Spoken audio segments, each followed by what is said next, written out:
Le seul moyen de voter, ce sera de le faire de façon électronique, à condition d'être inscrit sur les listes. Là, on ne peut plus s'inscrire. Et à condition, écoutez bien, d'avoir un mail et un téléphone mobile.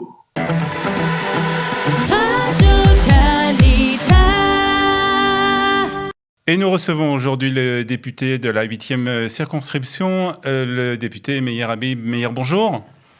Bonjour Olivier Granillic. Vous êtes de l'Assemblée nationale à Paris pour nous parler de quelque chose de très important. Ce sont les élections législatives. C'est en tant que député que vous nous parlez. C'est très important de le préciser pour justement cette date de ces élections législatives. Une date qui a été déterminée pour en tout cas les Français qui habitent à l'étranger. Le premier tour, c'est le 5 juin. Bien. C'est le 5 juin. Alors, le souci, qu'on comprenne Olivier, le 5 juin, c'est une semaine avant le 12 juin où auront lieu les élections en France. C'est pour les Français de l'étranger. Le problème, c'est que 5 juin, c'est un dimanche, c'est un jour sacré pour le juif parce que c'est Shavuot. Chag Shavuot, Zman Matan Toratenu. C'est ce qui fait que l'écrasante majorité des Français en Israël ne pourront pas aller voter. J'ai essayé de changer la date, j'ai écrit au ministre de l'Intérieur, c'est compliqué, il faut un décret, etc. Et là, je ne suis pas arrivé. Le seul moyen de voter, ce sera de le faire de façon électronique. Parce que quand on est à l'étranger, comme on l'a fait en 2012 et 2013, à condition d'être inscrit sur les listes, là on ne peut plus s'inscrire, et à condition, écoutez bien, d'avoir un mail et un téléphone mobile à jour, avec un numéro de téléphone sur lequel on recevra le code. Lorsque l'on soit à Jérusalem ou à Tel Aviv, c'est 2 mails différents. Vous avez jusqu'à mardi inclus, mais il faut le faire tout de suite pour le faire, tout de suite. Les gens qui sont inscrits, mais qui n'ont pas donné leur mail, n'ont pas leur mobile, ne pourront pas voter. Et ce sera entre le 29 mai et le 1er juin. C'est-à-dire que le vote aura lieu entre le 29 mai et le 1er juin, mais pour cela, il faut que les services consulaires ici en Israël aient d'abord votre mail et votre numéro de téléphone, un numéro de portable. Les deux, d'accord. Par personne. D'accord. Et c'est pour ça que je veux vous dire, il y a des dizaines de milliers de personnes, il y a près de 80 000 personnes inscrites en Israël. C'est très important, quel que soit le candidat pour qui ils voteront. Et encore une fois, c'est bien, vous l'avez précisé, ce que je vous dis, je ne le dis pas en tant que candidat potentiel, que je ne suis pas encore, mais en tant que député. Chacun votera bien évidemment pour le candidat de son choix. Et il y aura tout le temps après de faire campagne. Mais pour l'instant, il faut que les Français d'Israël puissent s'exprimer.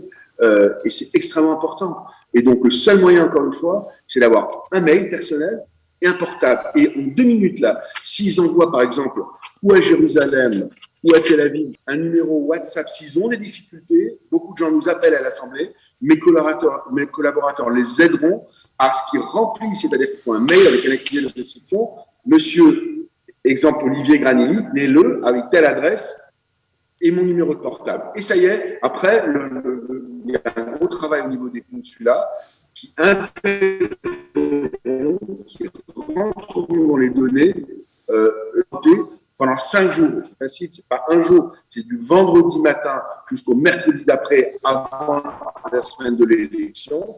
Donc entre le 29 et le 2 juin, je crois, le mercredi, par vote électronique, ça permet que la démocratie puisse s'exprimer en Israël. Alors, vous avez dit que vous avez un numéro de téléphone, vous mettez un numéro de téléphone, un numéro de WhatsApp en tout cas, pour aider justement les francophones qui habitent en Israël s'ils ont des problèmes à s'inscrire. Vous voulez nous donner le numéro de WhatsApp Alors, voilà, je vous le donne là. 05 55 00 40 40. Ça, c'est le WhatsApp, mais ça suffira pas. Il faut qu'ils envoient un mail. Ça, c'est pour qu'on les ait là. Vous avez les 2 mails, c'est-à-dire un mail selon où on est la circonscription Jérusalem et les implantations, et un mail si on est Tel Aviv, Haïfa, Ranana, Herzliya, Eilat, Beersheba, dans le nord, Akko, tout ce que vous voulez, c'est à Tel Aviv.